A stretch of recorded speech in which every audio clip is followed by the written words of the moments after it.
नमस्कार दोस्तों, कृष्ण वचन के आज के अध्याय में आप सभी का स्वागत है।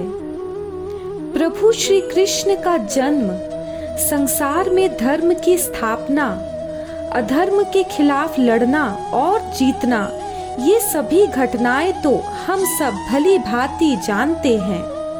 परंतु श्री कृष्ण के गुण, उनकी अद्भुतता, उनका तेज, उनकी शक्तियाँ बहुत ही कम लोग जानते हैं। आज के अध्याय में हम प्रभु की शक्तियाँ, उनकी अलौकिकता के बारे में जानेंगे। तो शुरू करते हैं आज का अध्याय।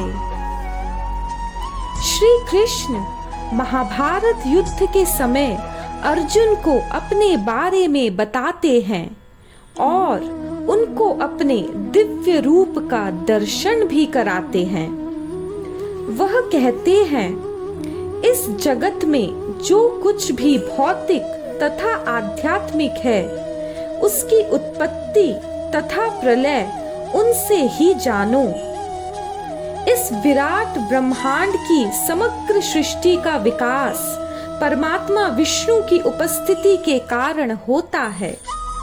अतः भगवान ही सभी वस्तुओं के आदि कारण हैं। वे समस्त कारणों के कारण हैं। इस पूरे संसार में उनसे श्रेष्ठ कोई सत्य नहीं। जिस प्रकार मोती धागे में गुथे रहते हैं, उसी प्रकार सब कुछ उन पर ही आश्रित है।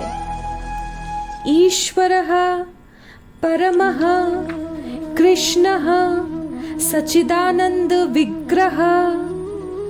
परम सत्य श्री भगवान कृष्ण ही है। समस्त आनंद के आगार गोविंद है और वे सच्चिदानंद स्वरूप है। उन परम पुरुष से बढ़कर कोई सत्य नहीं, क्योंकि वे श्रेष्ठतम हैं। वे सूक्ष्म से भी सूक्ष्मतर और महान से भी महानतर हैं। वे मुख वृक्ष के समान स्थित है और दिव्य आकाश को प्रकाशित करते हैं। जिस प्रकार वृक्ष अपनी जड़ें फैलाता है, वे भी अपनी विस्तृत शक्तियों का प्रसार करते हैं। श्री कृष्ण जल का स्वाद है, सूर्य तथा चंद्रमा का प्रकाश है। वैदिक मंत्रों में ओंकार है, आकाश में ध्वनि है तथा मनुष्य में सामर्थ्य है। जिस प्रकार सूर्य देवता अपनी सर्वव्यापी शक्ति सूर्य प्रकाश द्वारा अनुभव किए जाते हैं, उसी प्रकार भगवान अपने धाम में रहते हुए भी अपनी सर्वव्यापी शक्तियों द्वारा अनुभव किए जाते हैं। जल का स्वाद जल का मूलभूत गुण है।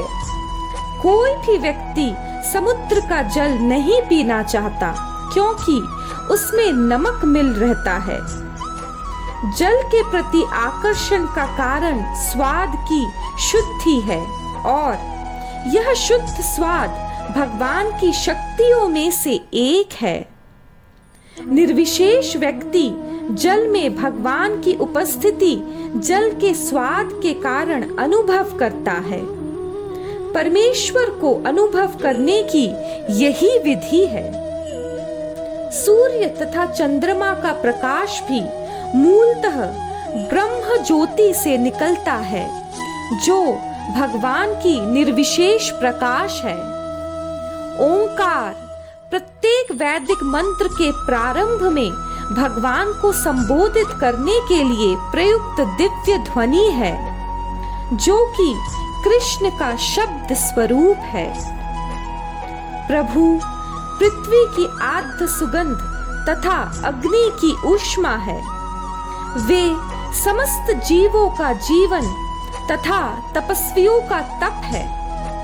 इस जगत में प्रत्येक वस्तु में कोई न कोई सुगंध होती है, यथा फूल की सुगंध या जल, पृथ्वी, अग्नि, वायु आदि की सुगंध वह कृष्ण है। अतः प्रत्येक मूल वस्तु में कोई ना कोई गंध या स्वाद है। अग्नि के बिना ना तो कोई फैक्ट्री चल सकती है, ना भोजन पक सकता है। यह अग्नि कृष्ण है। अग्नि का तेज ऊष्म भी कृष्ण ही है। मनुष्य की आयु भी कृष्ण के कारण है।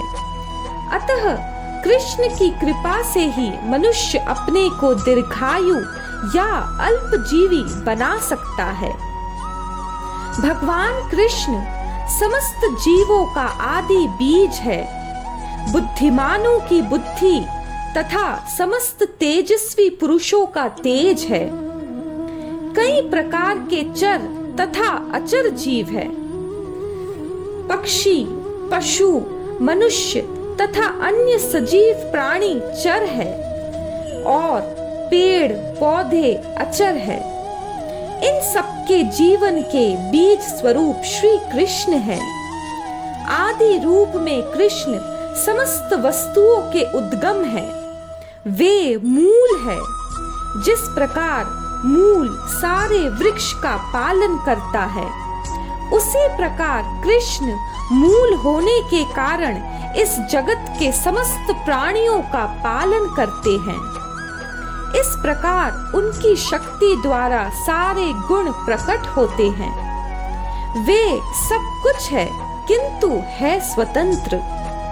वे प्रकृति के गुणों के अधीन नहीं है, अपितु प्रकृति उनके अधीन है। श्री कृष्ण को हमारा शत शत प्रणाम। उनकी अलौकिकता पर आज का अध्याय यही समाप्त करते हैं। राधे राधे।